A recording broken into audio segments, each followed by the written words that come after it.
Good afternoon and welcome everyone to the Stratton Station dedication.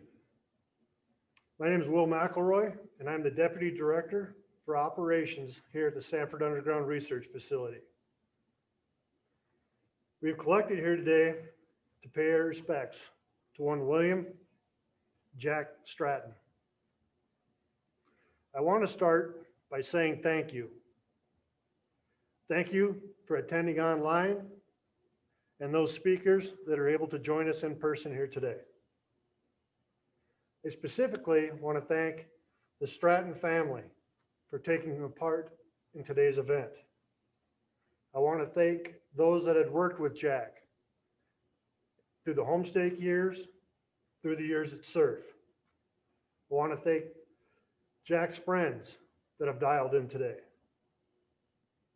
And I also want to thank all those people at Spearfish, Walmart, and Safeway that got cornered by Jack over the years so he could talk your ear off.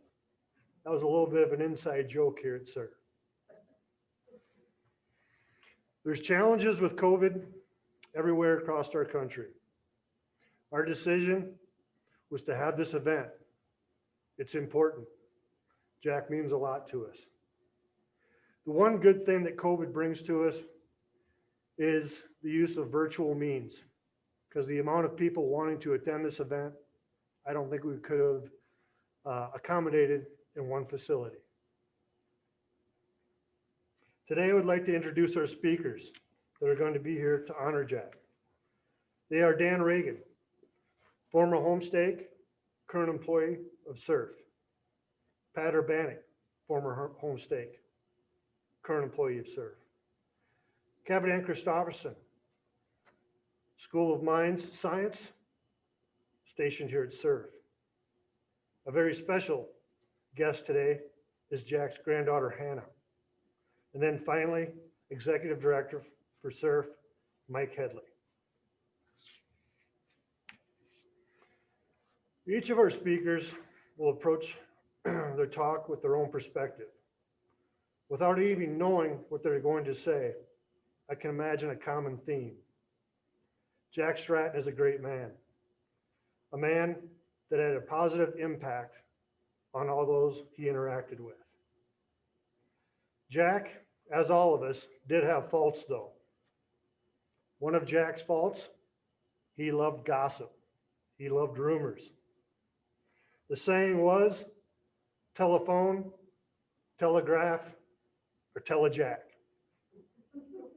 I tested this theory once. I went into Jack's office, closed the door, spilled some juicy gossip onto him. And as a test, I left his office and went into the office directly next door. I don't know how he did it, but he already told that person the gossip. Very skilled at gossip.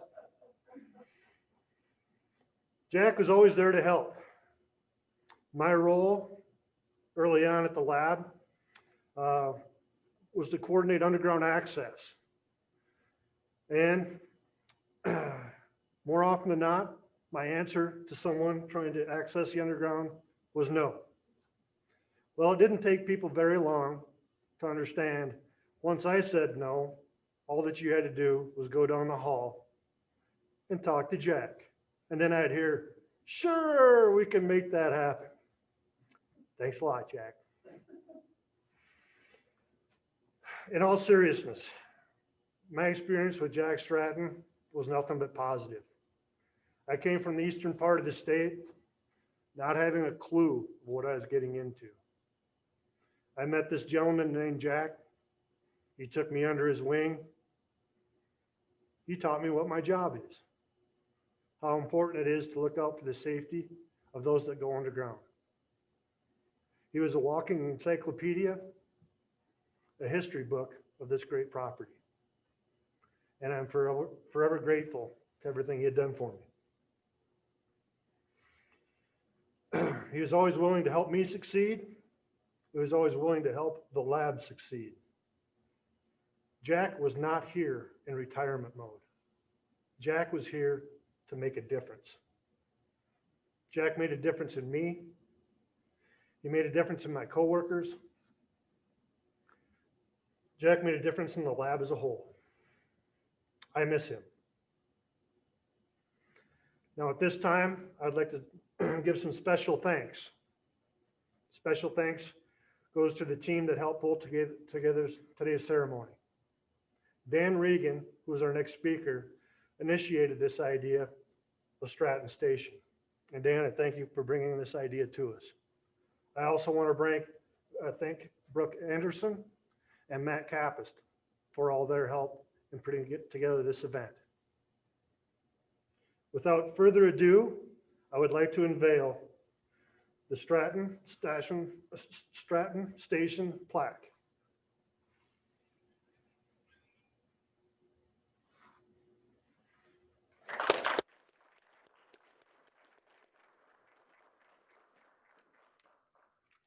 At this time, I would like to welcome Dan Regan. Thank you, Dan.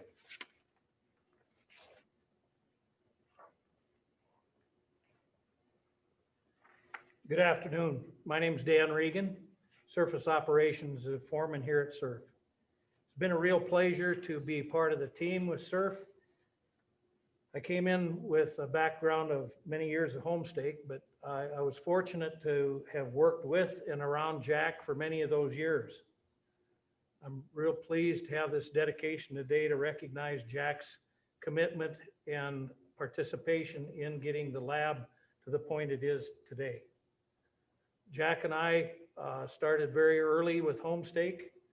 He started before I did in the late 60s. I came on early in the 70s. We both worked for homestake. Jack was in the underground section with transportation and the shafts. I worked in the maintenance department, but we interacted quite often. One of those interactions was in the later years in the 90s. Jack being one of the most experienced people in the shafts, we were changing the communication system for homestake. In the old days, they had a bell line communication where you'd pull a cable in the cage or in the shaft to notify people what you were going to do and what you wanted done.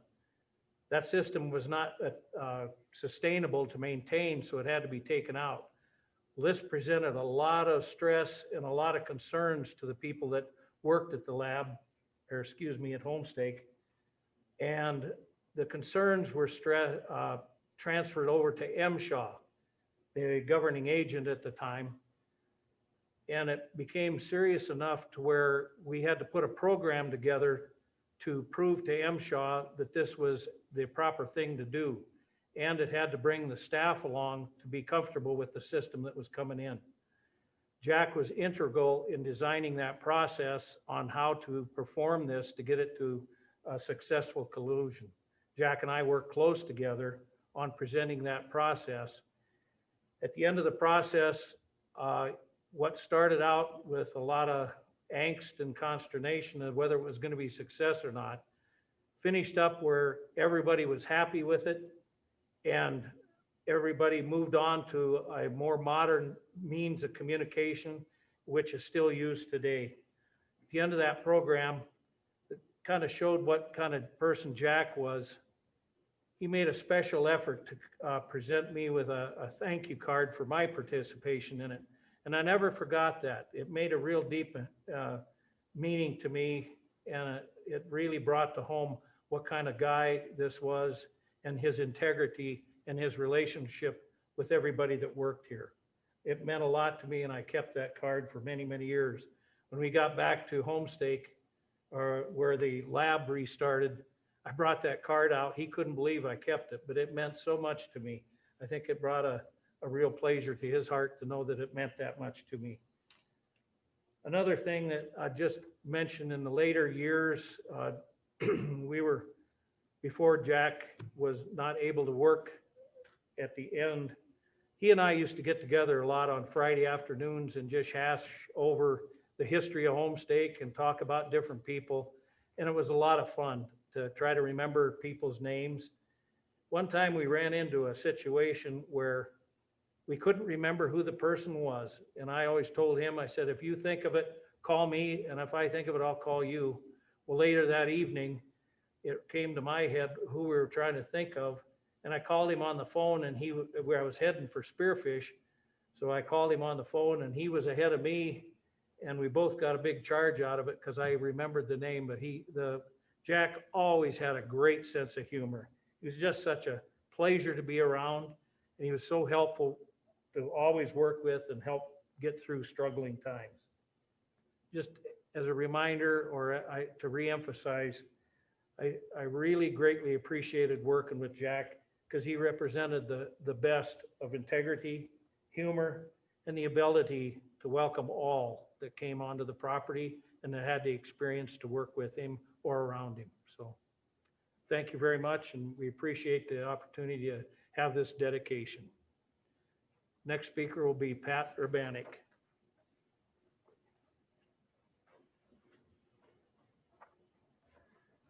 Good afternoon. My name is Pat. Boy, this is a tough act to follow. And as if things couldn't get any wilder in 2020, people have asked me to speak in front of family and friends of a man that I have to try to fill the shoes of. People that knew Jack Stratton much better than I did, and this should be a challenge.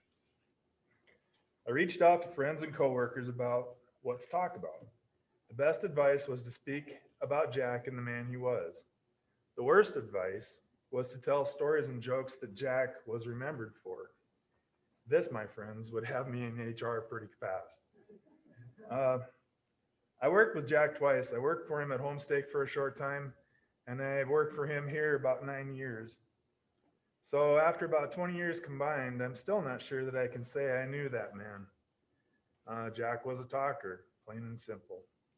It did not matter if you had time for a conversation, Jack did. Visits did not consist of work-related matters, but family, friends, coworkers, and other topics. When I talked with Jack about his life, Jack was always quick with a story. Jack would tell of a humble childhood. This usually progressed into stories of being a teenager and getting into some mischief at times. Jack would talk about graduating from high school and working with his dad in the oil fields. The conversation would change to the love of his life, Anna, and you can hear the passion in Jack's voice. Let me see here. Jack knew he couldn't work in the oil fields forever and that he wanted to provide for a family. Jack went to college at Black Hill State, and he worked as a college kid at Homestake to provide for his family. Jack would talk about his family whenever he had a chance. His wife raised the kids while he worked. And how fast children grow up and move on. He was proud that they continued their education and got married. Let's see here. Grandkids. Jack would spend hours talking about grandkids.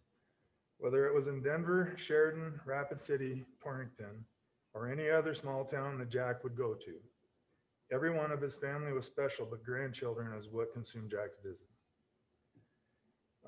Let's see. William and his wife of 34 years had 5 children, and he was very proud of them all. Family dominated Jack's thoughts, and he was quick to tell you about a basketball game, a football game, or some other sports that involved grandchildren. We talked about the Broncos and the Rockies. We discussed visits to Sheridan and Denver, and any other location that had a family member. Every discussion always centered around family. I often wondered why Jack would not retire, and I'd asked him. He told me in his own way that Homestake was his home, and Sanford Lab was part of his family. He loved his job and everyone that worked here. He considered the shafts his responsibility, and he would tell you how it was done back in the day. Jack was quick with a name from the past, and he was always good with a story about those people. Jack understood patience and tolerance for all. Quick with a smile, quicker with a comeback. That was Jack. Let's see here. Jack spoke highly of his work family. Jack always claimed that the ladies in the office kept him out of trouble. Jack always spoke well of his peers and those that worked for him in the past. Jack would rise to an argument if needed, but he never bit the hand that fed him. I'm not sure how to sum this up. A man that had so many talents with so much charisma in a short time, but one thing does come to mind. The way he carried himself, the way he talked to others defined him. If I had to sum Jack up, I would consider him a servant leader. A man by the name of Robert Greenleaf may have said it best. Servant leadership is a leadership philosophy in which an individual interacts with others, either in management or fellow employee capacity, with the aim of achieving authority rather than power. Authority figures intend to promote the well-being of those around him or her. Servant leadership involves the individual demonstrating the characteristics of empathy, listening, stewardship, and a commitment to personal growth towards others. According to Greenleaf's observation, the servant leader approaches a situation and organizes from the perspective of a servant first, looking to lend their presence to answer the needs of organizations and others. They seek to address wants and requirements as their priority, with leadership to be pursued secondarily. Developing and mentoring the team who follow their instructions or their clients' and customers' needs takes precedence over personal elevation. Ever upon attaining a position of governance, a servant leader typically encourages their subordinates to look to serve others as their priority over focusing on personal gains. I never knew Jack to have a heavy hand or a thirst for power. Jack would always advise you, and you were free to take his advice and also free to make mistakes. And when the mistakes came, Jack would always support you and ask you what you could do different next time. I believe this is evident in his children. Jack always supported and encouraged them to be successful any way they chose. Jack supported sports, college, family, careers, and he never looked back. I saw those traits in him as a boss. As Bob Marley said, the greatness of a man is not how much wealth he acquires, but in his integrity and his ability to affect those around him positively. And that's all I got. Thank you very much.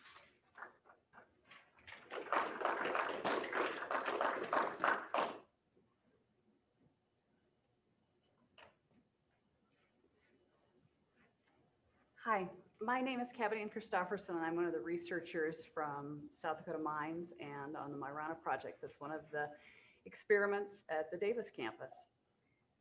When I was approached about speaking about Jack, I was a little taken back because I felt so honored to have a chance to discuss the person that I got to know while I was at Homestead or here at SURF.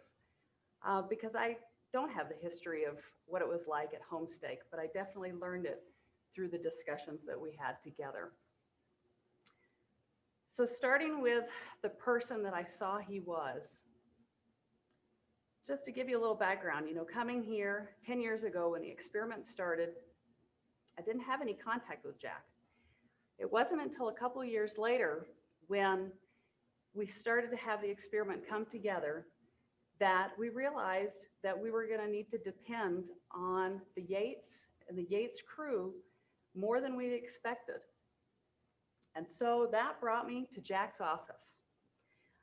We didn't have quite the tools that we have in place now to institute what we need underground. And so if you wanted something done, you had to find Jack. You had to have a discussion with him, which of course he always responded with that he would get it done or make sure it happened. But in those times that you sat in his office and enjoyed way too many mini candy bars that you shouldn't have, you did get to hear the stories of Homestake and the shenanigans that went on that we all know about. You got to see and hear his sense of family that he had from Homestake, and you got to see how that spilled over into the work at SURF.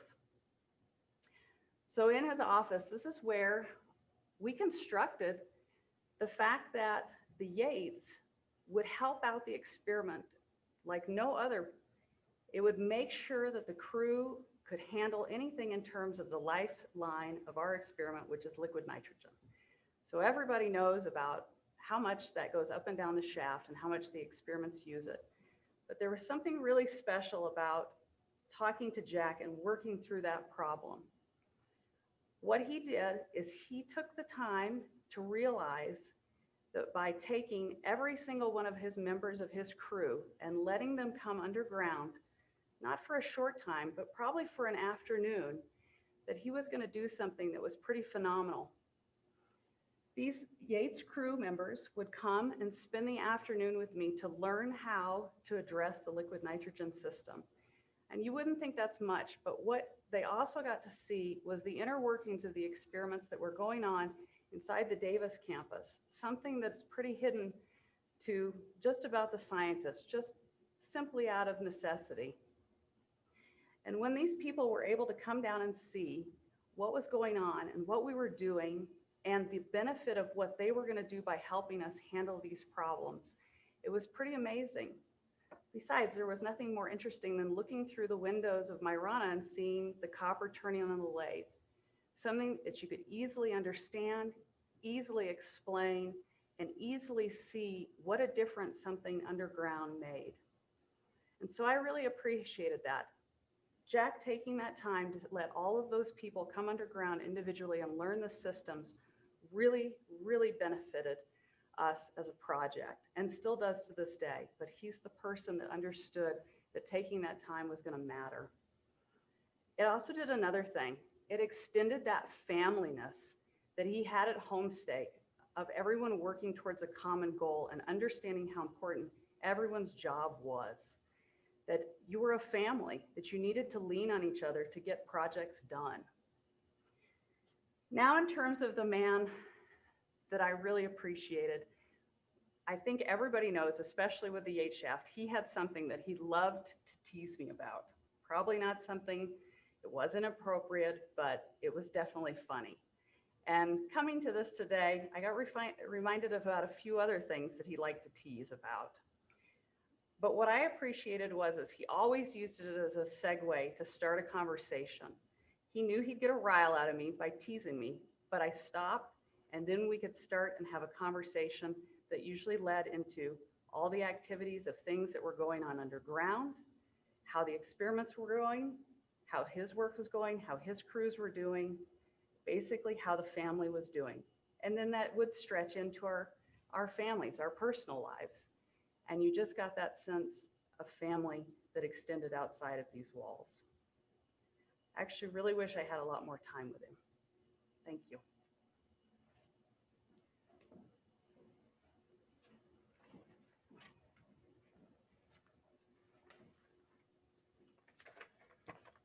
Our next speaker, very special speaker that I'd like to introduce here today, and that is Jack's granddaughter, Hannah, and she'll be joining us remotely. Hello, Hannah. Hello. The floor is yours. Go ahead. Oh, okay. Hi, my name is Hannah, and I was Williams, and William was my grandpa. There are many things I loved about my grandpa. He was always happy, supportive, and kind. He had the best smile, and he loved to joke and laugh. He always put everyone before himself. He had the biggest heart and was generous in every way. I know how lucky I am to have him as a grandpa, and I know all my cousins and my brother are great. My family told me when my grandpa started working at the lab, it was the happiest he'd been in years. It was where he felt like himself. He was finally home again, and he loved every minute. The team of people he worked with was his second family, and he told us endless stories about them. He was a very engaging, if sometimes long-winded storyteller. It's amazing to see how my grandpa had such a positive impact on so many people outside of our family. My grandpa was humble. If Grandpa knew he was being honored today, he would most likely say it was unnecessary and that he didn't deserve the recognition. But we all know better. This dedication means so much to our family. It's not often that a person earns such a distinction. I hope to follow my grandpa's path and lead life with hard work, joy, and kindness. We're honored to know that my grandpa's name will live on in the place where he spent so many of happy years. On behalf of our entire family, we sincerely thank you from the bottom of our hearts for this tremendous honor. Thank you, Hannah. Thank you, Stratton family. Our final speaker for this afternoon is Executive Laboratory Director, Mike Headley.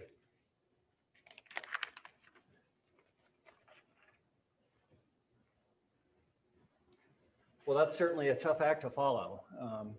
Thanks, Hannah, and thanks to the entire Jack's family for joining us.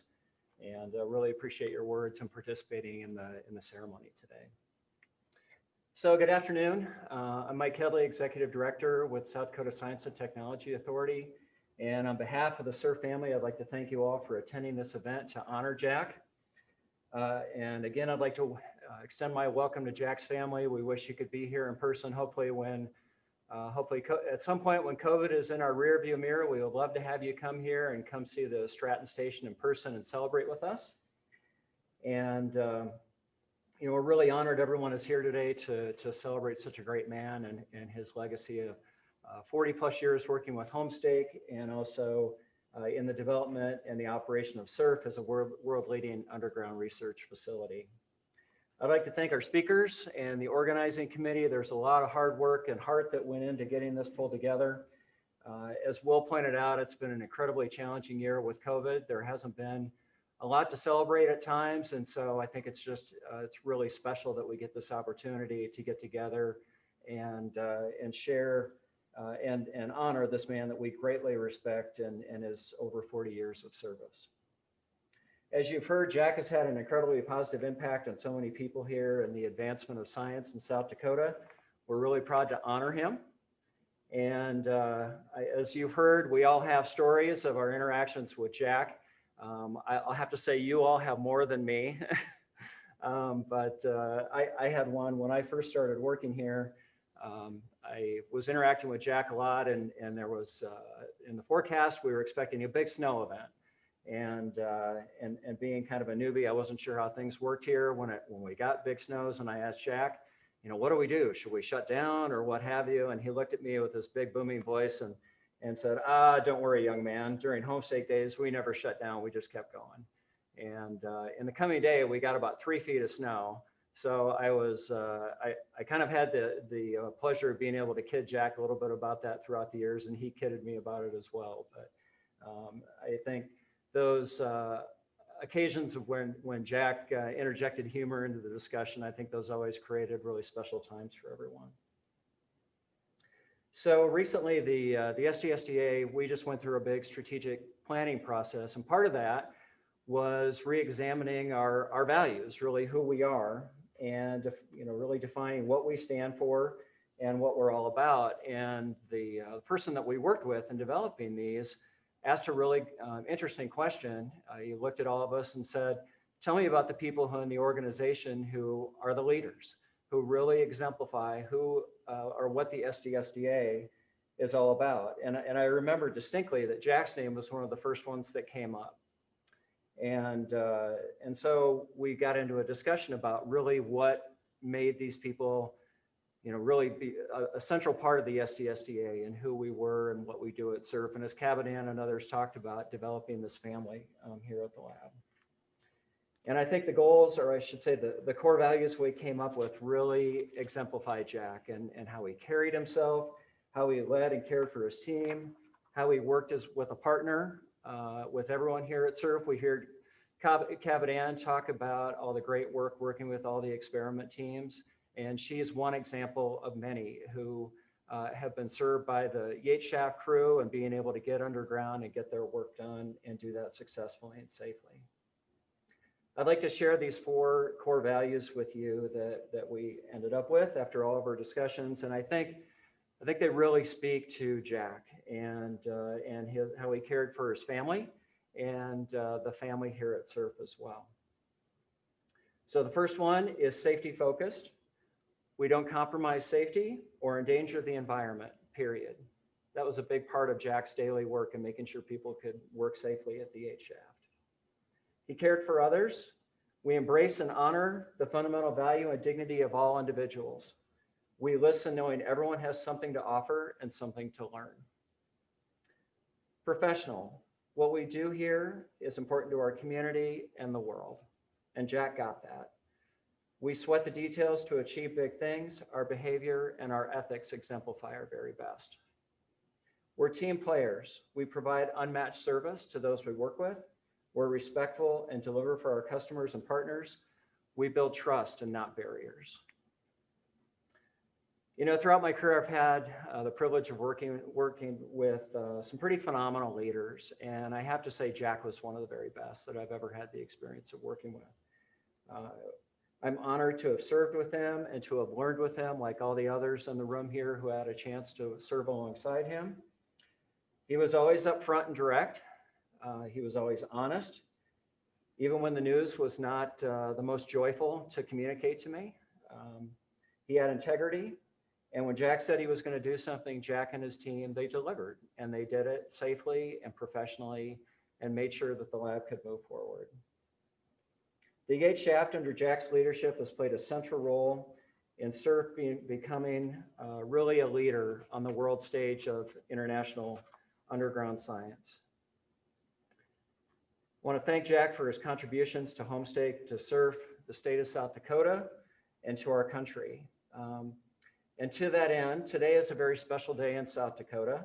Not only are we commemorating a plaque at the Stratton Station, but Jack is being recognized at the state level today. And I now would like to read a proclamation from Governor Nome and honoring Jack for his service to South Dakota. Executive Proclamation for William Jack Stratton, State of South Dakota, Office of the Governor. Whereas William Jack Stratton spent more than 40 years in service to the Homestake Mining Company and the South Dakota Science and Technology Authority, where Jack was a bridge between the Homestake Mine and the Sanford Underground Research Facility, helping build a solid foundation to secure future underground science in the United States.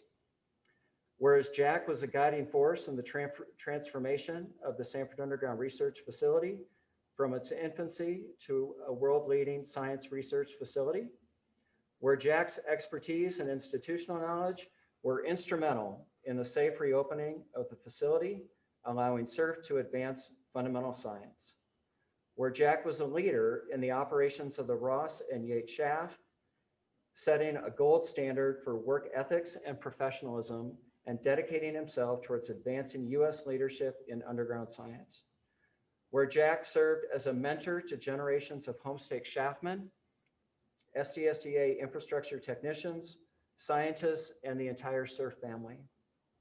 Whereas Jack was a person of integrity, possessing great generosity and tremendous compassion for his family, friends, and members of the SURF team.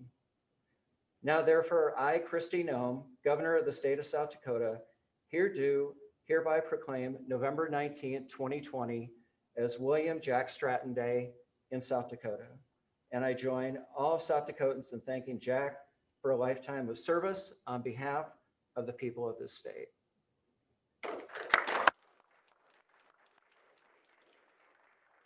And here's a copy of the proclamation. We have a copy for Jack's family that we'll get to you after the event. So thank you again. Appreciate everyone being here. And I'm going to turn it back over to Will.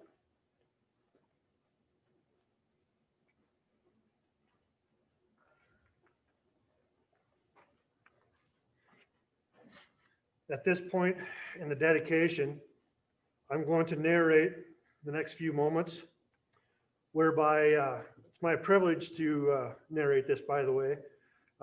Dan Regan will be escorting the plaque down to its resting place at the Stratton Station. So Dan, please take the honors.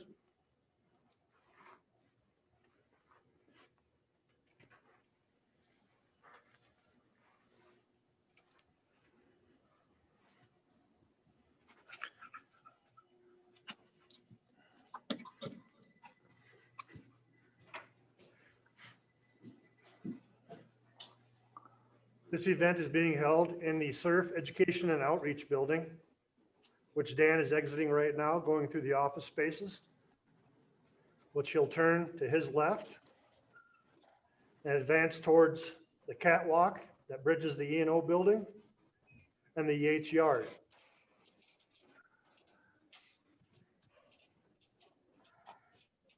Being the very safety conscious person Dan is, I'm sure he's looking both ways before he crosses.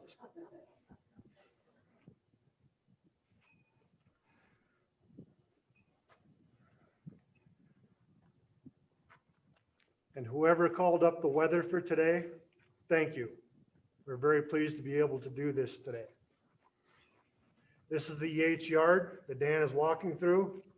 Many, many, many countless hours spent by Jack in this yard. Soon Dan will be entering the Yates head frame. In support of today's dedication, the hoist operators at the Yates is Dan Horton and Leanne Bachon. The shaftman assisting with today's transport of the plaque was David Schaefer, Shauna Baumgartner, Dan Essick, and Juan Molina Harris. Dan is now entering the head frame.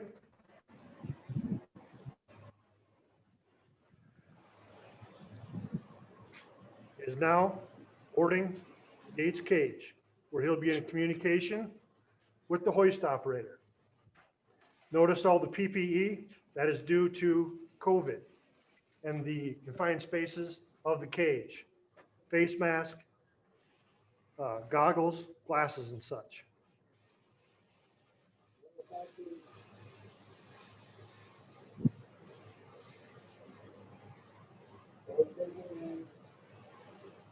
Cage will be lowered from where you're at now, which is known as the collar within the Yates head frame. Descend down the Yates shaft. What is now known as Stratton Station.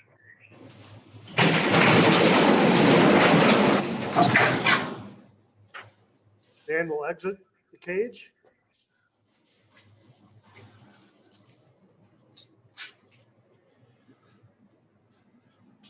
And mount the plaque with the assistance of Jackson Paul. This is the area where all people using the Yates shaft to go underground will pass by and see the smiling face of Jack Stratton.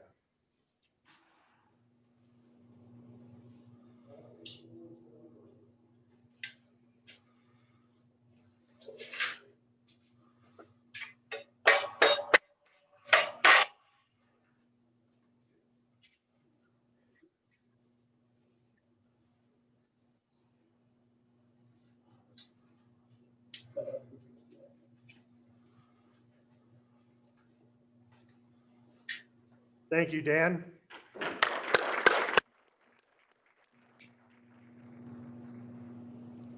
A sincere thank you again to all of you that have joined us. We appreciate your presence, even though we can't see you face to face. Thank you. Remember Jack. Have a good day.